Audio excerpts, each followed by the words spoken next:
आराध्य देव के श्री चरणों में सत सत नमन। मैं अभिनंदन गादिया सूरत से जैन हिंदी ऑडियो बुक में आपका स्वागत करता हूं। अगर आप इस चैनल पर नए हैं तो इसे सब्सक्राइब कर दीजिए और बेल आइकन प्रेस कर दीजिए, जिससे चैनल के नोटिफिकेशन आपको रेगुलर मिलते रहे। मेरा जीवन मेरा दर्शन आत्मकथा भाग 3, आचार्य श्री तुलसी, संपादिका साध्वी प्रमुखा कनक प्रभा जी, प्रकाशक आदर्श साहित्य संघ न्यू दिल्ली। उच्च स्तर का विरोध। जैन धर्म या जैन दर्शन का उत्स एक ही है, उसे जिनवाणी में खोजा जा सकता है। आगे चलकर वह अनेक धाराओं में विभक्त होता गया। श्वेतांबर दिगंबर, मूर्ति पूजक, अमूर्ति पूजक, संविघ्न पक्ष, चैत्यवासी, स्थानकवासी, तेरापंथ आदि उसकी मुख्य धाराएं हैं। विचार और आचार पक्ष में उभरे हुए मतभेदों के कारण उक्त सभी धाराओं ने अपनी अपनी अस्मिता को स्थापित करने का प्रयास किया। तेरापंथ के प्रवर्तक आचार्य भिक्षु स्थानकवासी संप्रदाय में दीक्षित हुए। वहां 8 वर्षों तक उन्होंने जैन आगमों का तल स्पर्शी अध्ययन किया। अध्ययन काल में उत्पन्न उनकी अनेक जिज्ञासाओं का समाधान नहीं हो पाया। असमाहित चित्त की बेचैनी ने उनको अभिनिष्क्रमण के लिए विवश कर दिया। स्थानकवासी संप्रदाय से अभिनिष्क्रमण करते समय उनके सामने किसी नए संप्रदाय या धर्म संघ की स्थापना का लक्ष्य नहीं था। नियति के योग से उनकी धर्म क्रांति को नाम मिल गया। तेरापंथी साधु के रूप में अपनी पहचान स्थिर होने के बाद उन्होंने तेरापंथ को अपने विचार प्रचार का माध्यम बनाया। आचार्य भिक्षु ने अहिंसा के संबंध में कुछ मौलिक स्थापनाएं की। उनकी प्रत्येक स्थापना का आधार जैन आगम थे। भगवान महावीर के प्रति उनके मन में प्रगाढ़ आस्था का भाव था। उनके पास सत्य की जितनी किरणें थी वे सब एक ही सूर्य से निकली हुई थी। उन किरणों का आलोक जन जन तक पहुँचे, इस दृष्टि से उन्होंने अपने प्रवचनों और साहित्यों में अहिंसा संबंधी अवधारणाओं की चर्चा करनी शुरू की। उनके नए विचारों ने परंपरावादी साधु संस्थाओं की चूल्हे हिला दी। उन्होंने कहीं कहीं सुनियोजित ढंग से और कहीं बिना किसी योजना के आचार्य भिक्षु का विरोध किया। चारों ओर से विरोधियों के आक्रमण झेलकर भी वे सदा निष्कंप रहे। विरोध शांत नहीं हुआ, पर आचार्य भिक्षु की दृढ़ता ने तटस्थ लोगों को चिंतन के लिए बाध्य कर दिया।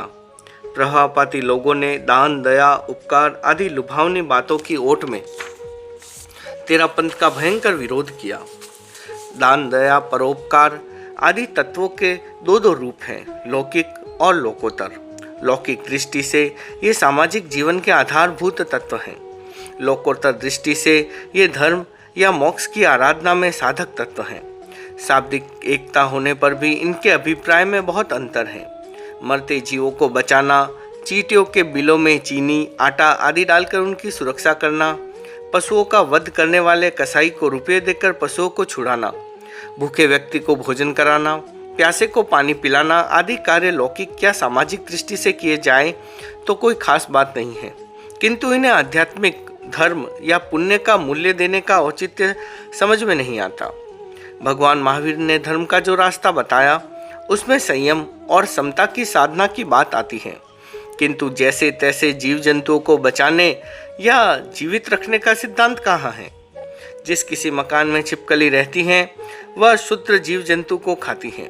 इस प्रकार चूहे छोटे प्राणियों को खाते हैं और बिल्ली चूहे को खाती हैं।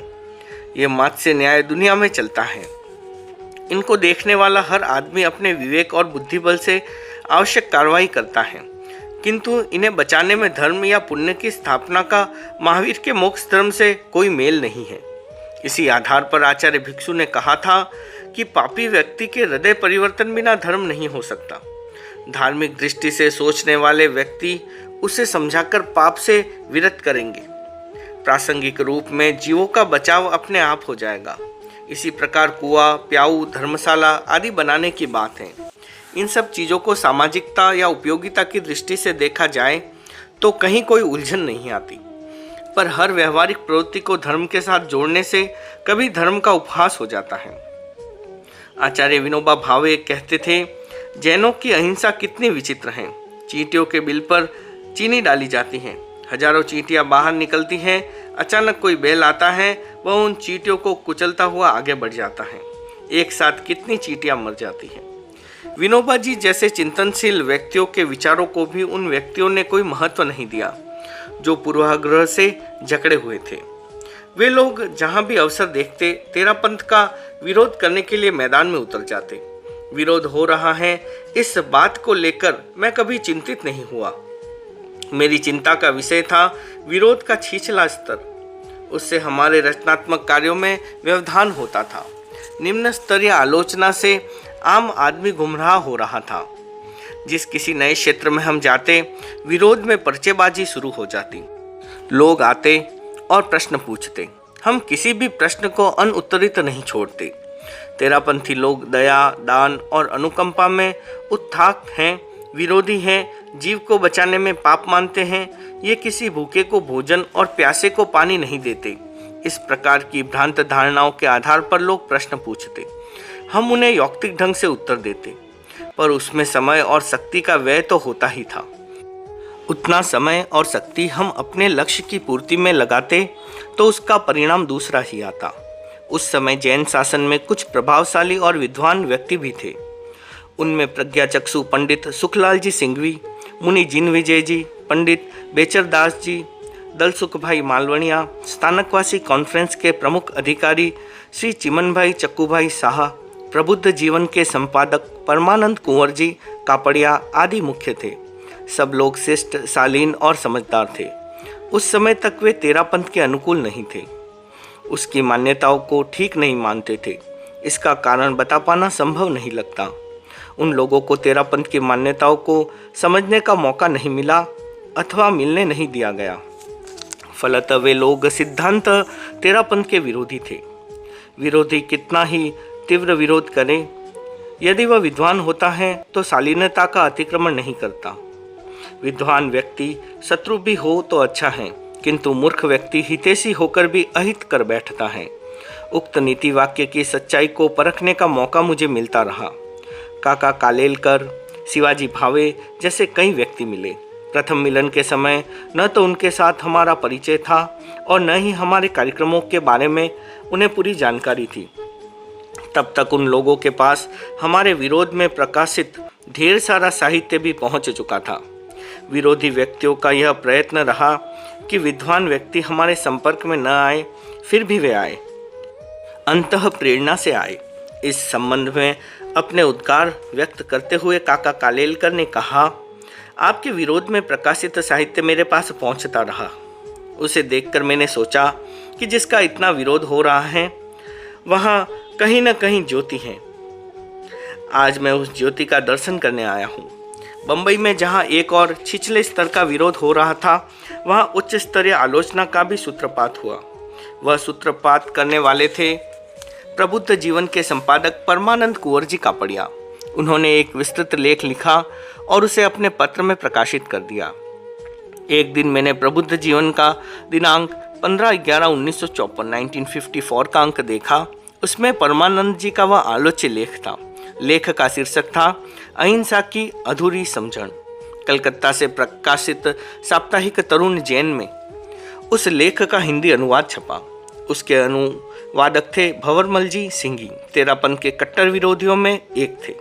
मैंने उस लेख को पढ़ा। उसमें तेरापंथ की अहिंसा संबंधी मान्यताओं की विस्तृत आलोचना की गई थी। शिष्ट भाषा, प्रांजल शैली और यौक्तिक प्रतिपादन, दुराग्रहों की धुंध में आशा की नई किरण जैसा लग रहा था वह लेख। मुझे उसी स्तर के विरोध की प्रतीक्षा थी। उसे पढ़ते ही मेरे मन पर पहली प्रतिक्रिया हुई। प्रबुद्ध जीवन गुजराती भाषा का प्रमुख पत्र है। इसे हजारों लोग पढ़ते हैं। इसके पाठकों में सामान्य लोगों की तरह प्रबुद्ध लोग भी हैं। यह लेख पत्र के संपादक परमानंद जी का है और आलोचनात्मक है। ऐसे लेख ध्यान से पढ़े जाते हैं। पढ़ने वाले तेरापंथ की मान्यताओं के प्रति संदिग्ध होंगे, इसमें संदेह नहीं है। सब लोग हमारे पास आकर संदेह का निवारण कर लेंगे, यह भी संभव नहीं है। ऐसी स्थिति में हमें अपनी ओर से अच्छा स्पष्टीकरण देना चाहिए। चिंतन, निर्णय और क्रियान्विति में कालक्षेप करना मेरा स्वभाव नहीं है। जब जो बात दिमाग में आती है उसकी क्रियान्विति में संलग्न हो जाता हूँ। मैंने तत्काल मुनि नथमल जी को बुलाया। प्रबुद्ध जीवन का सामोल्लोच्य लेख उन्हें दिखाते हुए कहा, नथमल जी अब मौन खोलो। किसी विरोधी लेख, टिप्पणी, पोस्टर या पैम्पलेट का जवाब नहीं देना यह हमारी परंपरा रही है। अब इसमें थोड़ा परिवर्तन करना जरूरी है। आज हमें लीक से हटकर सोचना है। हमने विरोध का जवाब नहीं दिया, इसका कारण था उसका छिछला स्तर। विरोधियों की लेखनी पढ़कर लगता था कि उनके मन में द्वेष, आक्रोश और मात्सर्य के भाव हैं। वे तेरापंथ की मान्यताओं को सही रूप में प्रस्तुत कर उनका प्रतिवाद नहीं करते थे। उनका लक्ष्य जनता को भ्रांत करना रहा होगा, इसलिए उन्होंने सिद्धांतों को तोड़ मरोड़ कर या संदर्भ छोड़कर उनका खंडन किया। यह काम एक बार नहीं अनेक बार किया। पिष्ट पेषण या चर्वित चर्वण का यह सिलसिला 200 वर्षों से चल रहा है। अपनी नीति के अनुसार हमने सदा विरोध के प्रति उपेक्षा का भाव रखा। यह काम कठिन बहुत था। हमारी नसों में भी खून गर्म होता था, फिर भी हमने कभी अपना संतुलन नहीं खोया। आज ये पहला दिन है जब तेरापंथ की मान्यताओं को लेकर उच्च स्तर का विरोध सामने आया है। संयत और शालीन भाषा में लेखक ने खुलकर लिखा है। इसका प्रतिवाद करना मुझे आवश्यक प्रतीत होता है। अब तुम अपनी लेखनी उठाओ और खुलकर लिखो। मेरी बात सुनकर मुनि नथमल जी चौंके। यह स्वाभाविक भी था। कोई भी नया काम हो, पहली बार उसमें थोड़ी झिझक होती है, पर मुनि नथमल जी की प्रकृति ऐसी है कि मेरा निर्देश मिलने के बाद वे ननुनच करना जानते ही नहीं हैं। मेरे संकेत को वे हार्दिक भाव से स्वीकार करते हैं और पूरे मन से उस काम में संलग्न हो जाते हैं। इस विश्वास के आधार पर ही मैं उनको कठिन से कठिन और नए से नया काम सौंपकर निश्चिंत हो जाता हूँ। कापड़िया जी का लेख काफ़ी बड़ा था। फुल स्केप में 10-15 पृष्ठों के उस लेख को मुनि नथमल जी ने पूरी गंभीरता से पढ़ा।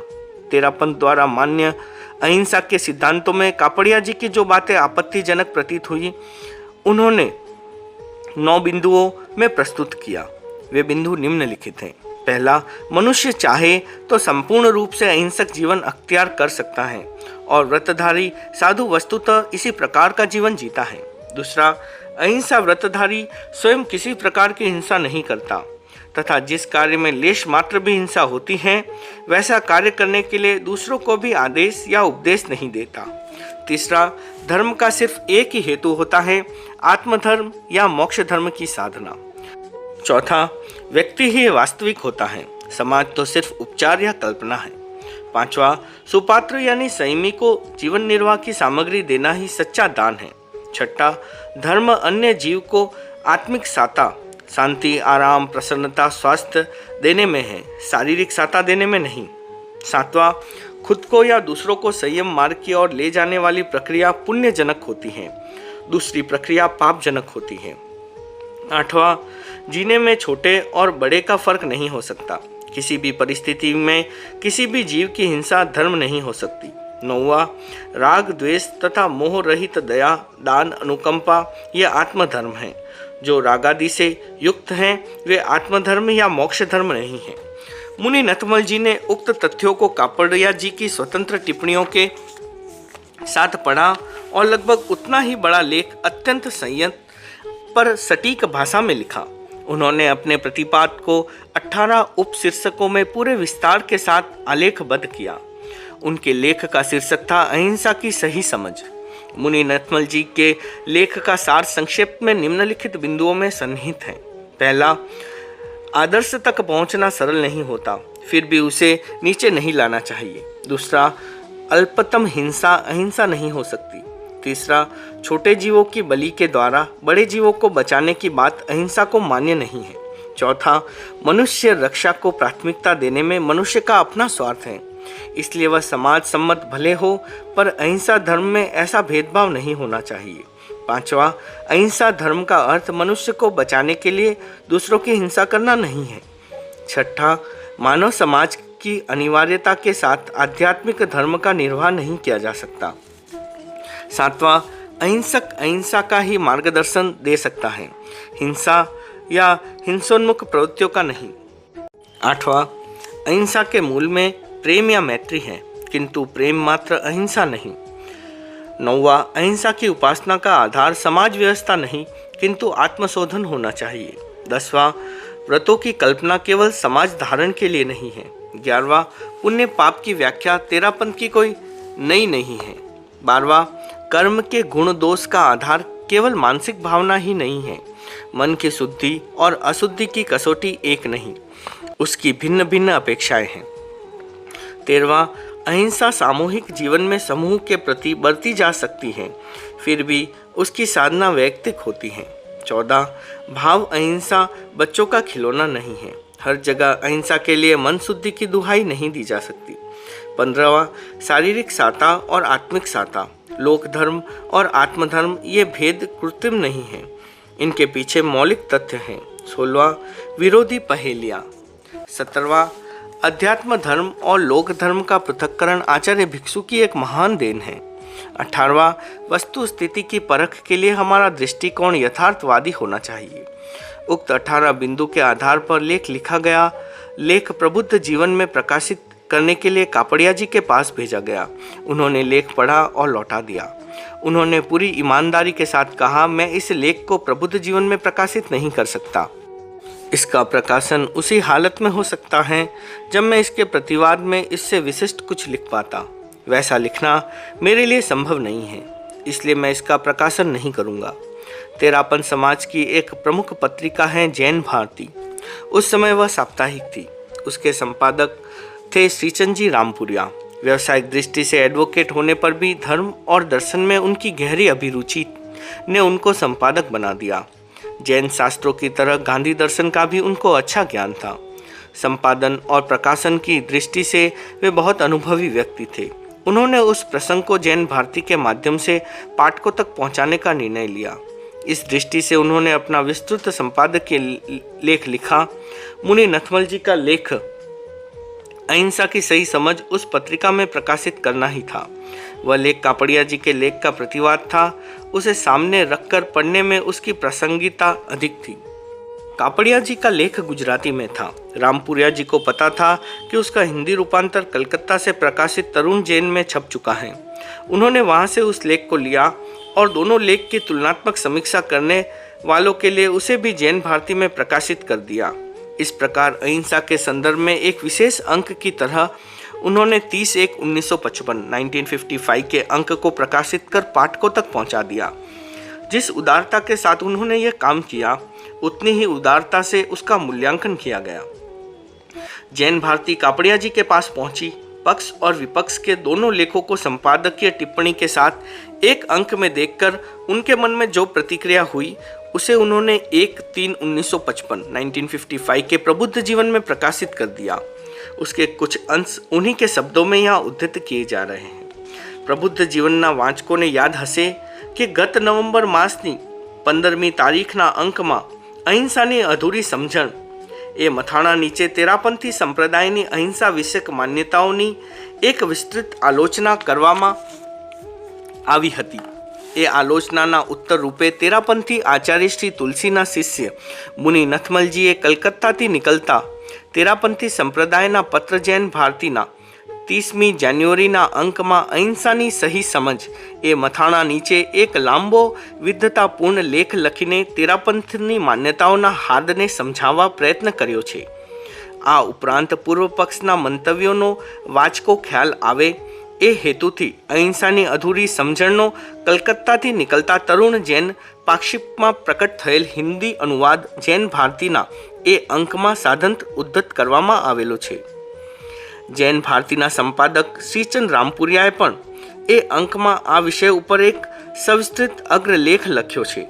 आ रीते ए आखो अंक मात्र अहिंसाना आ प्रकारनी चर्चाने समर्पित करवामां आव्यो छे। अहिंसानी अधूरी समझण जेवी प्रतिपक्षनी विस्तृत आलोचनाने पोताना पत्रमां आटलुं मोटुं स्थान आपीने जे खेलदिली दर्शावी छे ते बदल श्रीचंद रामपुरियाने धन्यवाद घटे छे। पत्रकारोमां आवी उदारता भाग्ये ज जोवा मळे छे। मुनि नथमलजीए रजू करेली विचारसरणी स्वीकार्य बनी सके तेम नथी। ए छतां पण तेमणे जे उदात्त शैलीमां पोताना विचारोनी रजूआत करी छे ते माटे तेमने हूँ धन्यवाद आप्या विना रही सकतो नथी। मारी आलोचनामां कोई स्थले नानो सरखो पण कटाक्ष के आक्षेप हसे, तेमनी रजूआतमां आवो कोई कटाक्ष के आक्षेप, आवेश के असमता नजरे पड़ता नथी। भाषामां तेमज निरूपणमां एक विद्वान अने प्रश्नचित मुनिने शोभे तेवुं माधुर्य, संयम, गांभीर्य अने बहुश्रुतता नजर पड़े छे। તેમ લખાણ વાંચીને મેં ઊંડી પ્રસન્નતા અનુભવી છે। जैन भारती में मुनि नथमल जी और परमानंद जी कापड़िया के लेखों को एक साथ प्रकाशित करने पर कापड़िया जी द्वारा व्यक्त विचारों से दो बातें उजागर हो रही हैं।